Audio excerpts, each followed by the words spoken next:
निशा की शादी को 1 साल होने को जा रहा था, लेकिन शादी के बाद वो एक बार भी अपने मायके नहीं गई थी। ऐसा नहीं था कि उसके ससुराल वालों ने मना किया हो। सच कहे तो उसे उसका ससुराल गेंदा फूल सा सुंदर मिला था। माँ, घर से फोन आया था, पापा की तबीयत बहुत खराब है। अरे तो बेटा, सोचने की क्या जरूरत है, जल्दी से चले जाओ। लेकिन माँ, आरव नहीं आए अभी तक। अरे उसका वेट करोगी तो कहीं देर ना हो जाए। ड्राइवर को लेती जाओ, मैं पीछे से आरव को भेज दूंगी। जी माँ। निशा के ससुराल से उसका मायका बिल्कुल अलग था। मायके में जहाँ हर बात में रोक टोक, तो वहीं ससुराल में कहीं भी आने जाने की मनमानी। पापा की तबीयत जल्दी ठीक हो जाए तो वापस आ जाऊंगी। भाई भी काम करता है और भाभी को भी घर का काम रहता है, मैं ही दिखाऊंगी सब। माँ, पापा की अब तबीयत कैसी है? क्या हो गया उन्हें? अरे ठीक नहीं है बेटा, पता नहीं क्यों चक्कर ही आते रहते हैं। सारे टेस्ट करवा लिए लेकिन कुछ सामने नहीं आया। माँ, आप उदास मत होइए, पापा को कुछ नहीं होगा। मैं आ गई हूँ ना, मैं ख्याल रखूंगी। तभी निशा की भाभी गर्म पानी लेकर आती है। माँ जी, ये लीजिए गर्म पानी सिकाई के लिए। और कोई काम है तो बता दीजिए, मैं खाना बनाने जा रही हूँ। कोई काम नहीं है भाभी, अब मैं आ गई हूँ ना, मैं काम करती हूँ, आप आराम कर लीजिए। रात का खाना आप बना लेना। अरे क्यों क्यों वो आराम करें, दोनों मिलकर काम करो। वैसे तू भी तो मायके आई है, तू आराम कर। ये है ना, करेगी काम, सारा दिन खाती ही तो रहती है। माँ, एहसान मानो भाभी का, जो इतना पढ़ लिख कर भी आपका पूरा घर संभाल रही है। नहीं तो आजकल की लड़कियां इतनी एजुकेटेड हो जाए ना तो। तभी निशा की भतीजी आती है। बुआ, कब आई आप? कैसी हैं आप? कितने दिन बाद हमारी याद आई। मम्मी, बुआ आ गई है ना, अब आपको थोड़ा आराम मिल जाएगा। क्यों री, हमने क्या तेरी माँ के पर काट के रखे हैं? भतीजी कुछ नहीं कहती, निशा बात को संभाल लेती है। अरे मेरी राजकुमारी, तू तो जल्द ही डॉक्टर बन जाएगी, फिर बुआ का इलाज फ्री में करेगी ना। अरे कहाँ बुआ, एंट्रेंस के भी पैसे का इंतजाम नहीं कर पा रही हूँ, फिर MBBS की पढ़ाई कैसी होगी? अरे 1 साल में इसके भी हाथ पीले कर देने हैं, ज्यादा सपने देखना ठीक नहीं है। और निशा, हर किसी को तुम्हारे जैसा ससुराल नहीं मिलता। लड़की शादी करके जल्दी अपने घर चली जाए, यही ठीक रहता है। नहीं दादी, प्लीज शादी की बात तो मत करना, ना पढ़ाओ आगे, लेकिन इतनी जल्दी शादी भी नहीं करनी।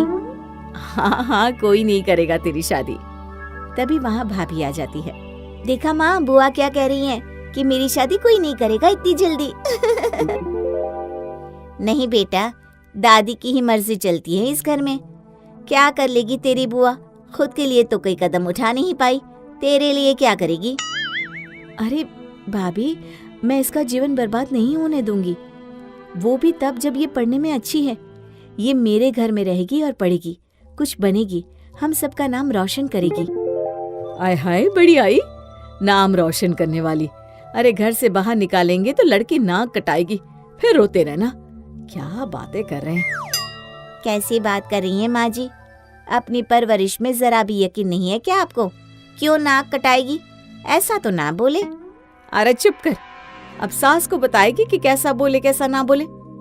निशा, तू तो ससुराल ही जा, तेरे ससुराल वालों ने तुझे बेशर्म बना दिया है।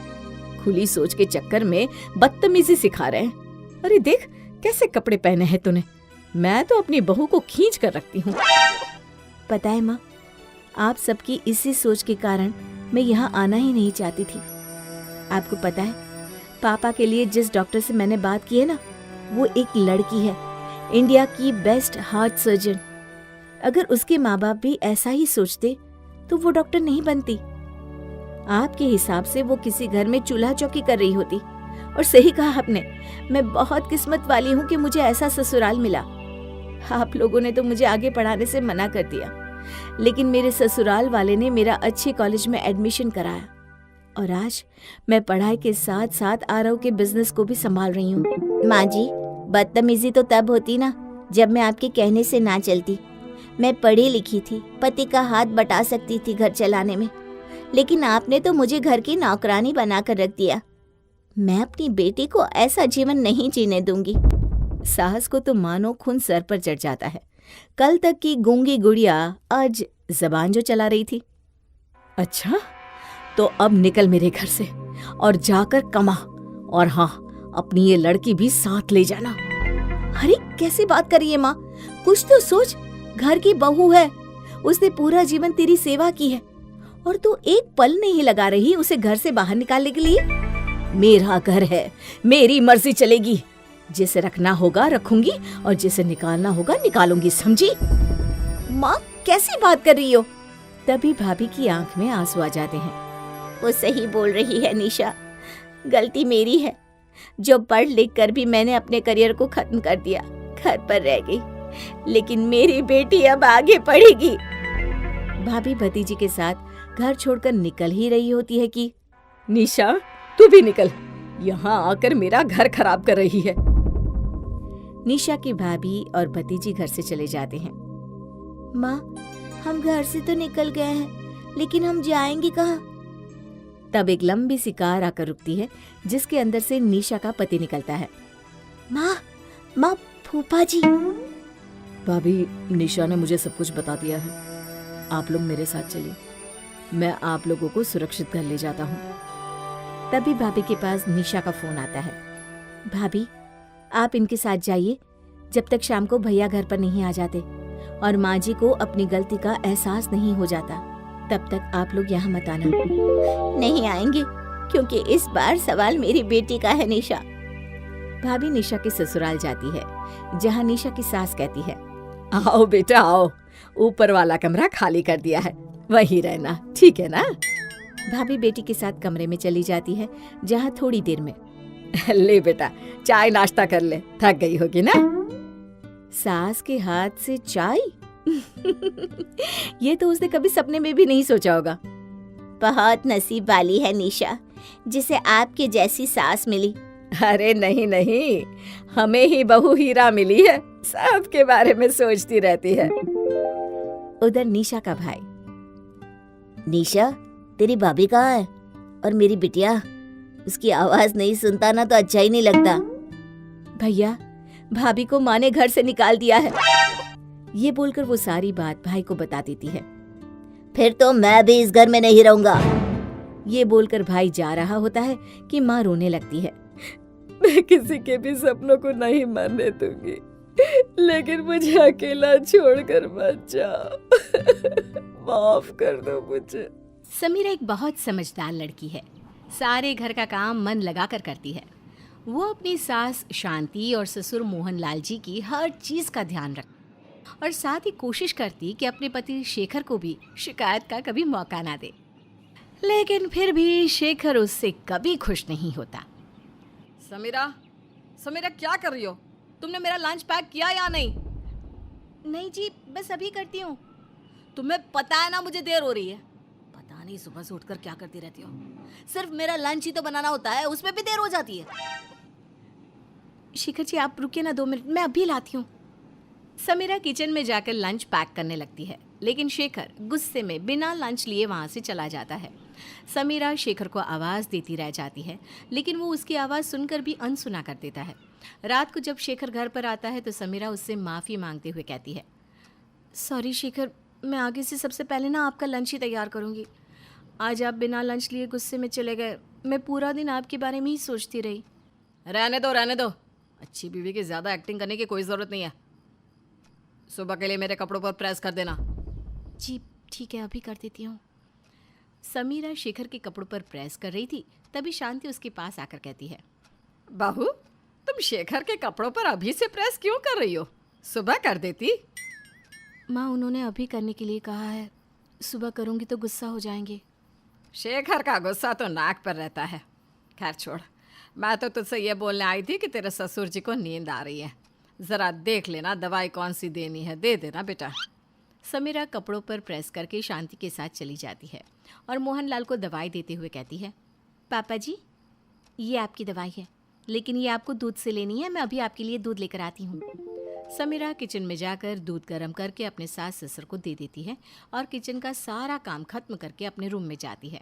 तभी शेखर की नींद खुल जाती है तो वो समीरा को डांटते हुए कहता है, समीरा, तुम्हें तो कोई काम नहीं है, घर में ही रहना है, मुझे सुबह ऑफिस जाना है, मुझे तो सोने दो। शेखर जी, मैं माँ पापा को दवाई देने गई थी।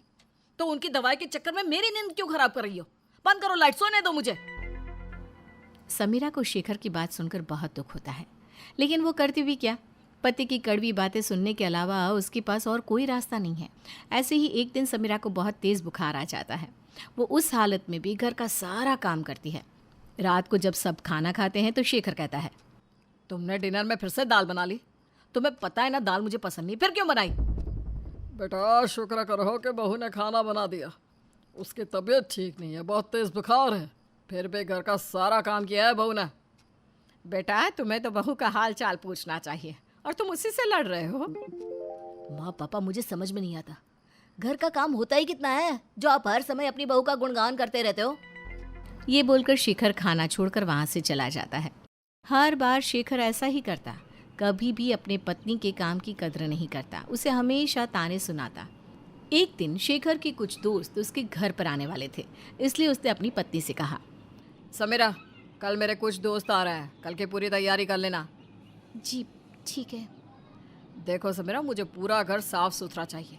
मैं नहीं चाहता कि दोस्तों के सामने मेरी इंसल्ट हो।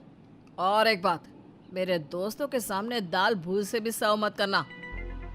तो क्या बनाऊं? रुको, अभी बताता हूँ। शेखर एक पेन और पेपर निकालता है और लंबी सी लिस्ट बनाकर समीरा के हाथ में थमा देता है। शेखर जी, ये क्या है? तुम्हें दिखाई नहीं दे रहा या पढ़ना नहीं आता? दिखाई भी दे रहा है और पढ़ना भी आता है, लेकिन इतना सारा खाना मैं कैसे बनाऊंगी? ये तो किसी होटल के मेन्यू की तरह लग रहा है। तुम क्यों ऐसे काम चोरी की बातें करती हो समीरा? किचन में खड़े होकर करछी ही तो चलानी है, पहाड़ नहीं तोड़ने। लेकिन शेखर जी, कल घर में बहुत काम होगा, घर की साफ सफाई भी मुझे करनी है और माँ पापा की दवाई का खाने का ध्यान भी तो मुझे ही रखना है। फिर बाजार से सामान भी लाना होगा। इसमें से कुछ आइटम कम कर दो प्लीज़। समीरा, इतना बड़ा काम नहीं है जितना तुम समझ रही हो। पता नहीं छोटे छोटे कामों में तुम्हें इतनी परेशानी क्यों होती है। अरे तुम्हें करना ही क्या है, किचन ही तो संभालनी है। अच्छा चलो, बाहर का सामान मैं ला दूंगा बस। शेखर समीरा की एक बात नहीं सुनता और बेचारी सुबह जल्दी उठकर पहले तो अपने सास ससुर को नाश्ता और दवाई देती है, बाद में घर की साफ सफाई में लग जाती है। घर की अच्छी तरह से साफ सफाई करने के बाद वो अपने पति के दोस्तों के लिए खाना बनाती है और खाना बनाते बनाते रात हो गई। समीरा, सारा खाना तैयार है ना? जी हाँ, आपने जो जो बोला था वो सब कुछ बना दिया है, पर आपके दोस्त आए नहीं अभी तक। बस आने वाले होंगे। शेखर की इतना कहते ही डोरबेल बज गई और सभी दोस्त आ गए। उन्होंने पेट भर के खाना खाया, समीरा के हाथ के खाने और घर की बहुत तारीफ की। थोड़ी देर रुके और उसके बाद वहाँ से चले गए। कुछ दिन बाद शेखर के एक दोस्त विजय ने भी शेखर के साथ और बाकी दोस्तों को खाने पर बुलाया। समीर, ये मेरी वाइफ है कंचन। नमस्ते भाभी जी। नमस्ते। अच्छा शेखर जी, ये बताइए क्या खाना पसंद करेंगे आप? कुछ भी जो आप अच्छा बनाती हैं। ओफो शेखर जी, जल्दी से बताइए क्योंकि मैं खाना ऑर्डर करने वाली हूँ। तब तक आप ड्रिंक ले लीजिए। चंदा, यहाँ ड्रिंक सर्व कर दो। कंचन फ़ोन पर खाना ऑर्डर करने लगती है। खाना ऑर्डर करने के बाद चंदा खाना सर्व करती है। ये सब कुछ शेखर बड़ी हैरानी से देख रहा था। आखिरकार उससे रहा नहीं गया तो वो बोल पड़ता है। कंचन भाभी, आपसे एक बात कहूँ? हाँ बोलो। आपने खाना बाहर से क्यों ऑर्डर किया है, घर पर क्यों नहीं बनाया? शेखर की बात सुनकर विजय कहता है, यार मैंने ही कंचन को घर पर खाना बनाने के लिए मना किया था। वो क्या ना, इतना सारा खाना घर पर बनाना थोड़ा मुश्किल हो जाता है और घर में 10 काम होते हैं। अगर कंचन आज का खाना बनाती तो उसे पूरा दिन लग जाता, तो मैंने सोचा बाहर से ही खाना मंगवाना ठीक है। लेकिन मेरी बीवी तो घर का सारा काम खुद करती है और उस दिन भी उसने सारा खाना बनाया था और हमारे यहाँ तो कोई सर्वेंट भी नहीं है। शेखर जी, जरा पूछना अपनी बीवी से, उसने कितनी मेहनत से बनाया होगा खाना और उसके दिमाग में कितना प्रेशर होगा इस बात का कि खाना किसी को पसंद आएगा भी या नहीं आएगा। ऊपर से आपके यहाँ कोई सर्वेंट भी नहीं है, तो खाने के अलावा बाकी का सारा काम आपकी पत्नी ने खुद ही किया होगा ना? हाँ, सब कुछ वही करती है। लेकिन भाभी, औरतों का तो काम ही यही है कि वो घर का काम करे। कैसी बात कर रहे हो शेखर? औरतों का काम है घर संभालना, घर का काम करना नहीं।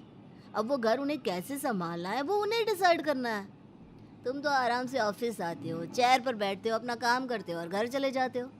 घर का काम बहुत होता है, ये करो वो करो, हर किसी को टाइम से खाना चाहिए। शेखर जी, आपकी बातों से लग रहा है कि आपने सिर्फ घर के काम के लिए अपनी पत्नी से शादी की है, तो अब तो किसी नौकरानी से भी शादी कर सकते थे। शेखर कंचन और विजय की बातें सुनकर सोच में पड़ जाता है। ये दोनों सही बोल रहे हैं। उस दिन समीरा ने मुझसे मना भी किया था कि वो इतना सारा खाना नहीं बना पाएगी, लेकिन मैंने उसे डांट दिया और उस दिन उसने सुबह से रात तक काम किया। शेखर जी, क्या सोच रही हैं आप?